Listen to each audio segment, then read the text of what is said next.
This week we're bookending our marriage seminar with two sermons on marriage. Today is called The Covenant of Marriage. The Covenant of Marriage. And I want to just sort of preface some of you all with sort of the idea that don't tune out on me, because I am very well aware that there are some folks that have lost spouses. I am aware that there are folks that have gone through divorce. I am aware that there are folks who are single. I am aware for those who were in abusive relationships.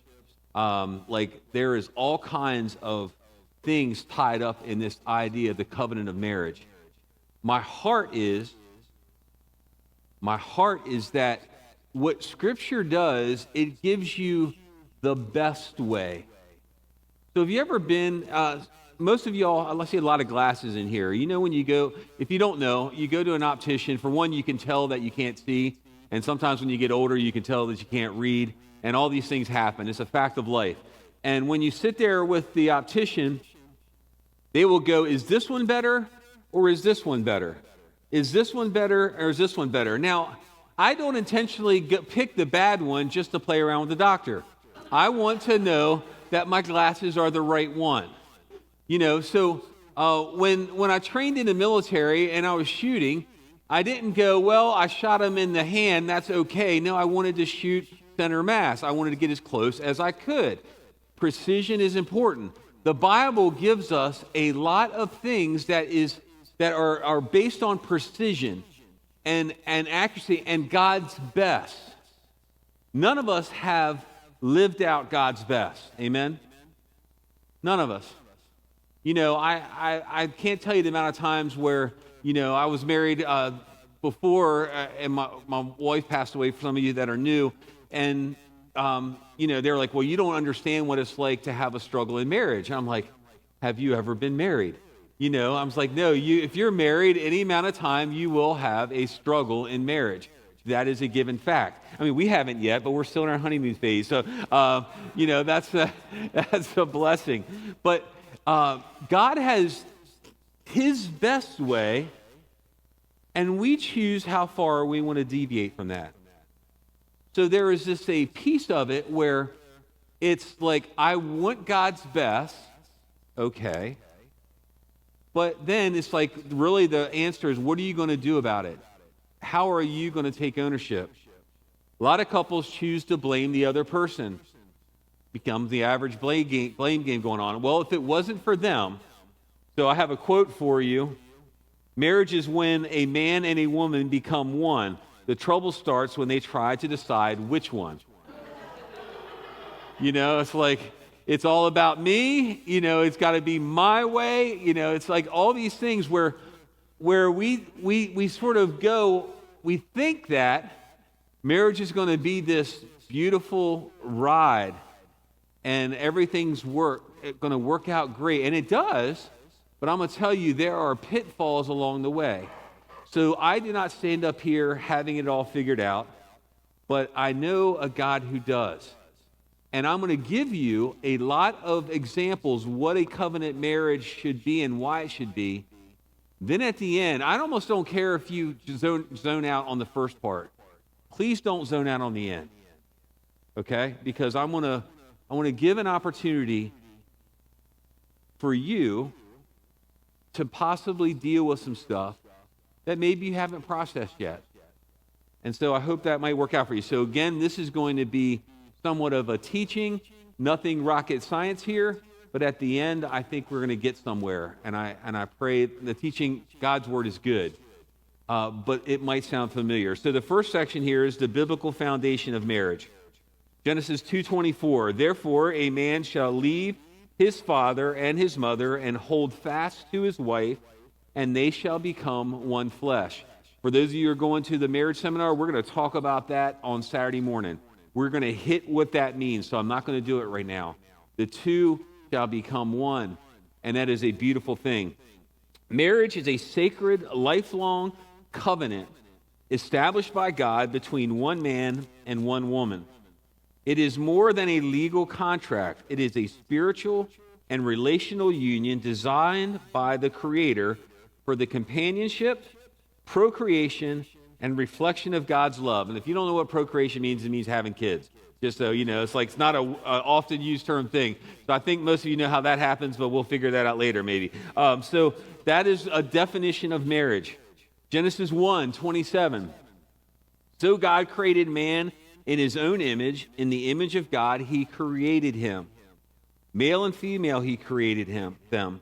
And God blessed them, and God said to them, be fruitful and multiply, and fill the earth and subdue it.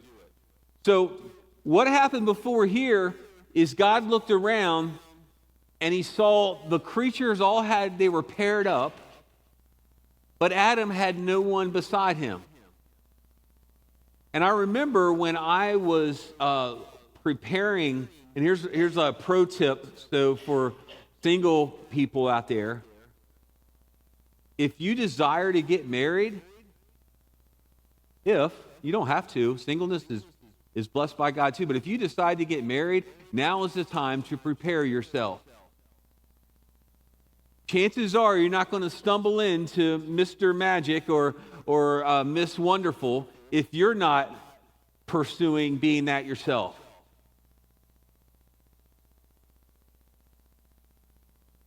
If you're not actively making yourself and preparing your heart for somebody, you're probably going to get what you deserve. And that sounds horrible. I don't mean it to be. But there are some people that will not say yes. You're like, oh, I want this person. Well, are you that person? Are you striving to be that person? Are you I want a Christian. Well, are you a disciple of Jesus? Or are you just a church attender and a pew warmer? Well, that might be who you marry. That might be what you settle with. The single people in here, I don't want you to settle. I don't. Like, I can tell you in our relationship, like there was a lot of no on these Christian apps. There were so many no's. There were thousands of no's. Because I knew what I had determined in my heart that I wasn't going to settle. And God blessed me. But here's the beauty of it. Adam, before you see this verse, Adam was alone, and it said a great sleep fell over him. He was asleep in the Lord. He was at rest with Jesus. He wasn't dead, I'm not using that as a slang term. He was at rest with God, with who he was. He was at perfect peace. And when he was asleep in the Lord and at rest, God provided. And God provided, you probably heard the thing. I remember the first time I saw it, man looked at her over there and said, whoa, man. It's just like woman, and he named her woman, because she was beautiful. And it was meant to be, and it was good. So the second part is marriage as a covenant, not a contract. It is a covenant, not a contract. We're going to be getting into some specifics in a little bit, but I want you to view that if you're already married, I pray that as you understand the Lord, that it is a covenant that you have made with God and not just a little license you signed for the courthouse. It is before God. It is important. What is a covenant? A covenant is a solemn and binding agreement made before God, often sealed with an oath or a sign or vows even, unlike a contract that is based on mutual benefit and can be broken. A covenant is a lifelong commitment regardless of changing circumstances. Now hear me. This is God's best. I know there's here that you're probably already looking and say, Eric, I've already messed this up already. There's hope for you at the end of this, okay? Don't be discouraged. There is God's best. There is a precision, accuracy of our vision for what God has as our best, and then we follow after. But here we see that a covenant is a lifelong commitment regardless of changing circumstances. What changing circumstances doesn't mean is abuse, different levels of abuse. I'm not saying that I can't define it for you, but I am not one of those people that says that you have to stick it in if you're being abused and it's not healthy for you. I'm not talking about that you're irritated, because you're going to be irritated. Amen?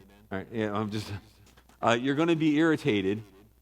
That's not the abuse I'm talking about. I am talking about, a significant thing, that not just a one thing, but a thing that keeps going, and it is not healthy for you. So please understand there is grace in this as well. Malachi 2:14 says, "But you say, why does he not? Because the Lord was witness between you and the wife of your youth, to whom you have been faithless, though she is a companion and a wife by covenant." We're hearing this word covenant again. And so I will say out here, the Bible, when it talks about the 10 Commandments, and it talks about if you've broken one, you've broken them all. Have you heard that before? Like, it's just like if you break in one, so, I can go, I have never cheated on my wife, and that's true. I've had two, and I've never cheated on them.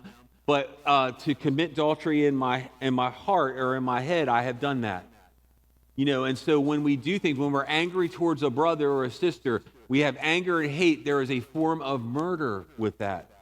There is a way we are taking and stealing what God's best is. So again, we want to look for precision. Ecclesiastes 5:4-5 says, "When you vow a vow to God, do not delay paying it. It is better that you should not vow than that you should vow and not pay." When you go before the Lord, if you've ever stood before a minister or a judge and said, "I do," it is not simple words that you should just be signing on a thing. It is not just a callous thing. We're going to hang out for a little bit. So I would totally commend to you that if you're going to get married, that you get biblical marriage counsel, premarital counsel, and if you're already married, that you continue in the growth of this. Like, we have one other couple open for this thing. I mean, I don't care if you sign up now. If you haven't signed up, I would encourage you to do that, because in order to keep that vow, you're going to have to do some homework, and you're going to have to do some study, and you're going to have to do some preparation, and you're going to have to let God look into your heart and say, "Am I ready? Because if I'm going to make this vow, I'm going to be serious about it." Now, this terrified me 30-some years ago, because I was a believer. I believed that in marriage was God's fundamental relationship, where how he shows between Christ and the church. All these things, I believed all that. But I did not have a lot of good marriage mentors in my life. Most of the marriages around me were broken, were adultery-ridden, some physical abuse, some emotional abuse, alcohol, drugs, all that stuff was involved in the marriages I saw. I was terrified. And I remember going to God and going, "I am scared." Because I meant it when I asked to marry. When you go and, you ask, would you marry me? I meant that. But I also knew that it was going to cost something. Marriage is the fast lane of sanctification. Said differently, marriage is going to make you realize how selfish you are.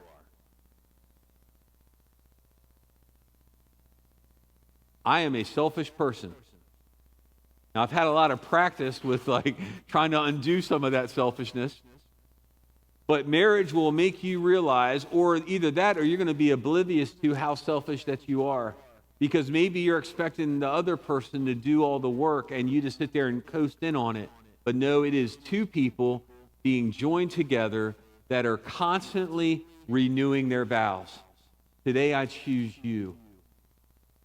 Today I continue to choose you all. That was sweet. Today I choose. This is my covenant between God, and I'm not just doing it because it's a covenant. I am doing it because you are my bride or you are my husband, and I am blessed by you. And no, you don't have to say how imperfect they are. Chances are they know. Married couples, do we know how imperfect we are? But it's when we can look through the lens of grace at our spouses and say, I choose you again and again and again. Next part, the covenant of marriage reflects Christ and the church. It is a living illustration of the gospel. Ultimately, it's a living parable of Christ's relationship with the church, just as Christ loves, sacrifices, sanctifies, and remains faithful to his bride. The church,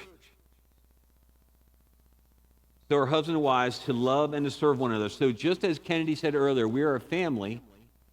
We are a church that is called to love and serve one another.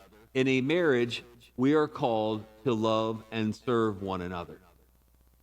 The problem with selfishness is that we want what we want. That's not what the covenant means. You should be the best researcher of your spouse. If you're single, you should be the best researcher of what you want in a spouse and what you're trying to attain to become ready to be married. What does God say about it? Who am I looking for? What kind of spouse am I looking for? If you're married now, you should be researching what blesses them, what encourages them, what strengthens them, and become that person. You do not become perfect. You have not arrived. But when you are doing the work of a spouse and not just getting by, that brings honor and glory to God. And, so the guys at work, for years, I've been around people. And I'm just going to say this to you guys. Don't call your wife the old lady.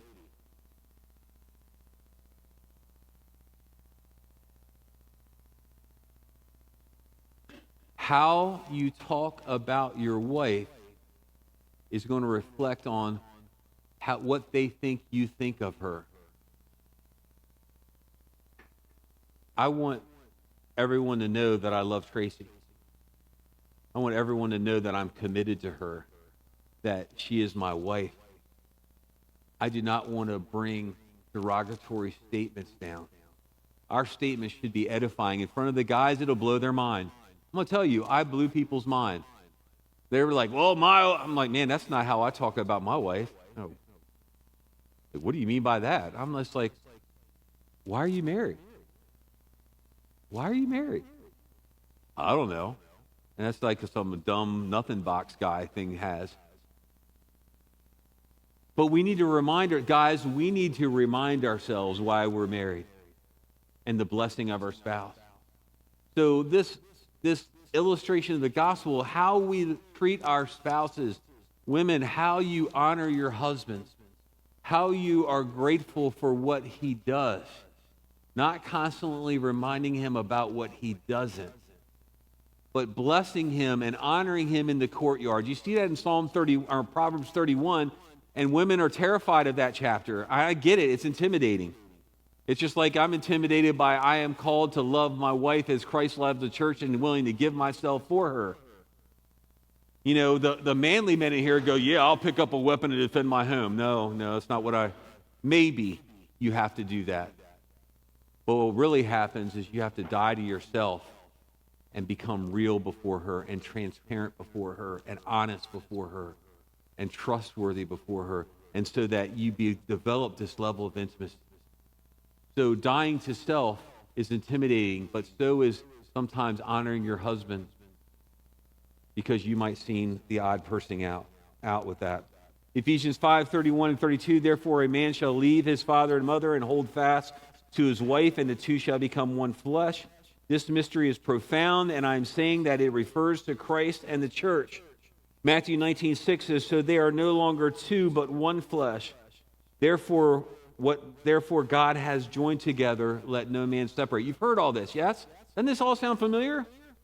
And you said we can just put a bobblehead on here. Yeah. God's joined together. Yeah. No one separate. You don't know who I'm married to. Yeah. You don't know what happened last night at home. Yeah. Well, I didn't get who I thought God should give me. Yeah. Woe with me, Christian Eeyore. Oh my. It's all horrible. It's all bad. You should, I don't know what happened here, and I don't know why I did this, and blah, blah, blah, blah, blah. Or said like Charlie Brown's teacher, won't, right? It's just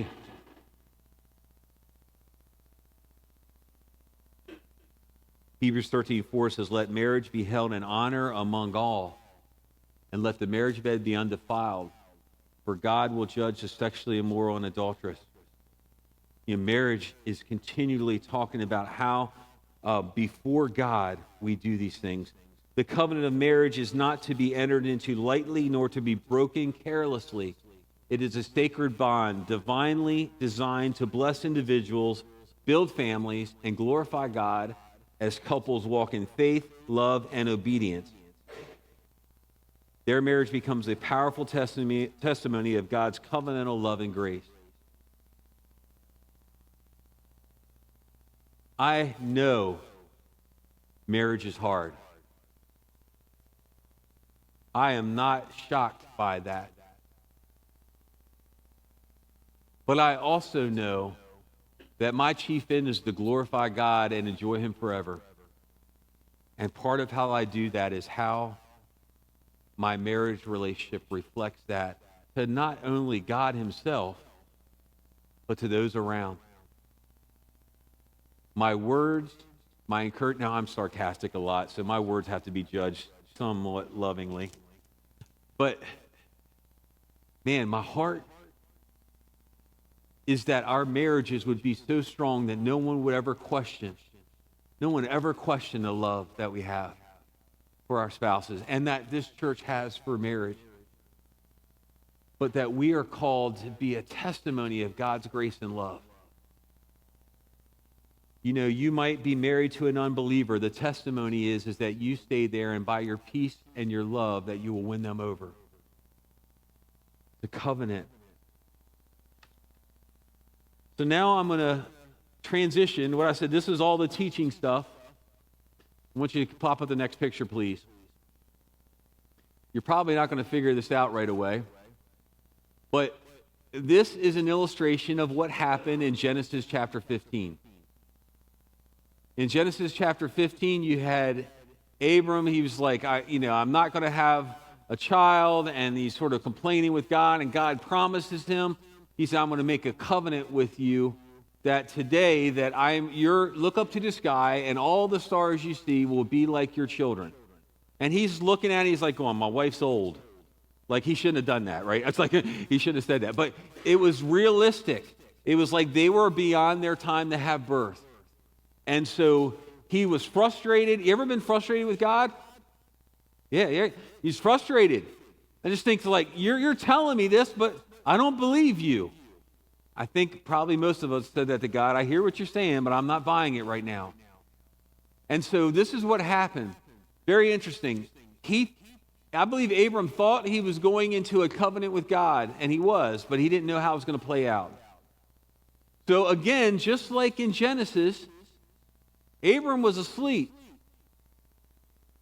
And all of a sudden, what happens is, these were placed there, these animals were severed apart along what is called a blood path. So you see the downward elevation, the blood rolls in the center, and it sounds gross, but it rolls down.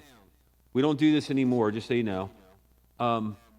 And the way that people made contracts with one another, or marriages, or things like that, is that they would walk.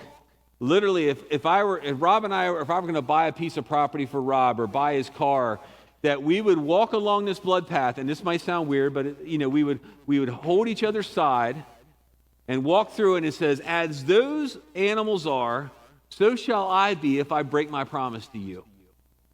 This is what covenant means in the Bible. That's like there is a serious option there. And you're like, Eric, I've already blown it. Okay, there's hope. Hold on. Stay with me. Abram looked up, and what did he see going through this path, this blood path? He saw God going through. And you know what? He did it twice.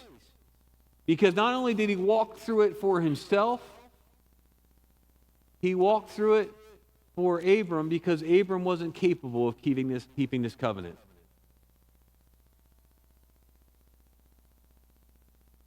Some of you, maybe for years, I don't know, maybe you have struggled with the fact that you were divorced. And you grew up in a church like I did that told you how much God hated divorce.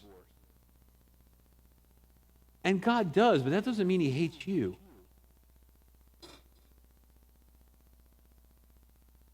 That you've held that burden for so long and you're afraid to share. It's like, well, this is who I am. This is my past. And you have churchy people stick their nose up to you. God walked that covenant out for you. Maybe your marriage didn't turn out like you thought it would.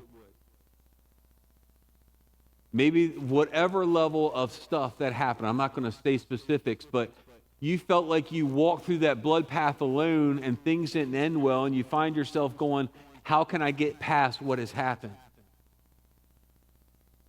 God walked that blood path for you. You or your spouse or former spouse or whatever were incapable of keeping God's perfect covenant. Period. God walked it for you. Ultimately, we embrace the new blood covenant every Sunday morning. When we think about the nails on our Tenebrae service is coming a couple Fridays from now on Good Friday, we are going to nails into a cross, and we're going to have representation of spilt blood. And we're going to remember, and this is what's going to happen. I want to prepare you that this place will be dark and it'll completely getting darker, and you're going to walk in complete silence if you come. And you're going to take a nail and you're going to hammer in complete silence, except for the sound of nails, your sin to the cross. For some, it is a joyous reminder. I can just go there and I can remember, but I can thank God for what you've done. But right now, there might be some in this room that don't have a joyous reminder because the burden of the failure that you have had or that someone else has had in your relationships is too much for you to carry. And I just want to remind you that God walked that covenant for us. So we are reminded every time we come to communion. Some ask me, Eric, is this rote to come to communion every week? Well, so could singing be rote, so could welcoming be rote. It just become, it's what we do. So could preaching be, but we try to do what God says is best for us. So along this blood covenant, I want to give you some other thing to think about. I'm just going to summarize it. There was a group that wrote a book about missionary work, or actually just checking things out in Africa back in the day, Stanley and Livingstone. And so one of them went into and he got really sick, and there was this chieftain who was very powerful. And his guide, who was a part of the tribe, or was aware of the tribe, he said, why don't you just go to the king and take a blood oath? Take a blood oath. And he's like, that doesn't sound fun. I'm not going to I don't want to do that. And he got sicker and sicker. And there was things that the chief had that he would not have apart from taking of this. And so he thought his guide kept saying, you should do this, you should do this. And so finally he got to this place and they came to him, and the chief's job was to interrogate the person and say, do you really want to do this? Are you serious about this? And so this guy, Livingstone, he had a goat that provided the milk that he needed for his sickness. It was one of the things he needed. And he's like, I don't want to give up the goat. And the chief's like, you're going to have to give up the goat. Finally, when he got to the point of sort of not having any way to go, he chose to take that bloodletting thing with him. And some of you remember it from like Lone Ranger and Tonto. We could become blood brothers, right? You cut your hand. Maybe you did it as a kid. Sliced your hand and came together. We're blood brothers. Don't do that. It's not good for you. And don't take animals like people have a fit these days and do that. But what happened is although he had to surrender all that he had, everything the tribal leader had was his. He gave him this wood staff with copper wrapped around it. And when he walked around with it, everyone sort of treated him like he was the king.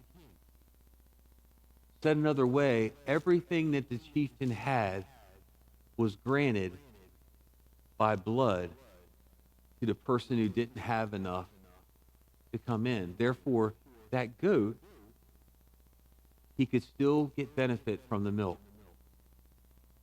We have a God who, if we choose to follow and say, God, I want to take this heart of stone. I have a past, God. I don't like it. I feel guilty. I feel shameful. I am not enough. He knows what you feel, and you give it to him. You're just like, all I have is you. Take my life and let it be consecrated. But here it is. Take all that I am, the spots, the blemishes, the failures, the adultery, the abuse, the drunkenness, the drugness, all these things. Take this and make me your son, your daughter. And he goes, can't wait. Let's do this. And when you make that connection with God, he takes all of your baggage and it gets placed on the cross. I want you to think of it like that. At the cross, all of our failures, mistakes, omission and commission get put on the cross, and God gives us an inheritance, a deposit of his Spirit that we can live now. That you can go, well, Eric, I can't make that covenant. He has. Well, Eric, I don't want to give up something. You really don't.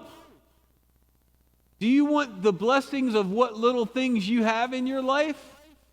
Or do you want the things that God has promised for you? I think for most of you, I know the answer. So for us, every week, and there's another slide, there's a nail and a blood thing up there, Alan. Every week we come here. If you're a Christian, every week, I don't want you to be like, oh, I failed again, and a little whiner. I'm sorry, that sounds horrible.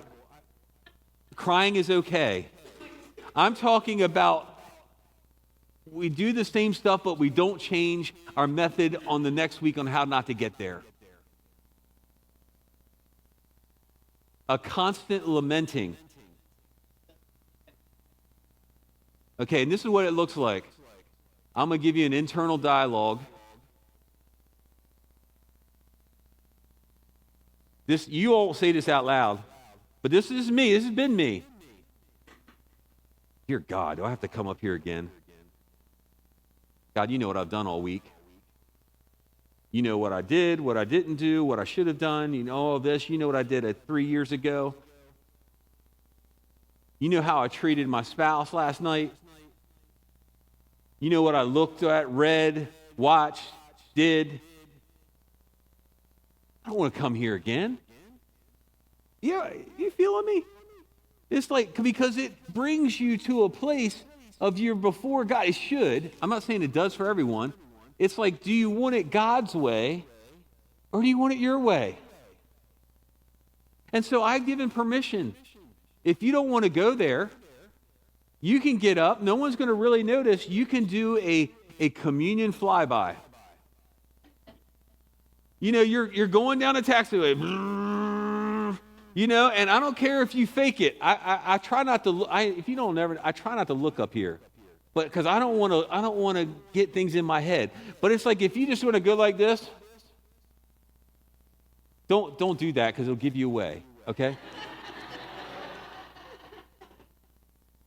But to me, at least you're serious about this thing we call discipleship and sanctification, and you want to be honest with God.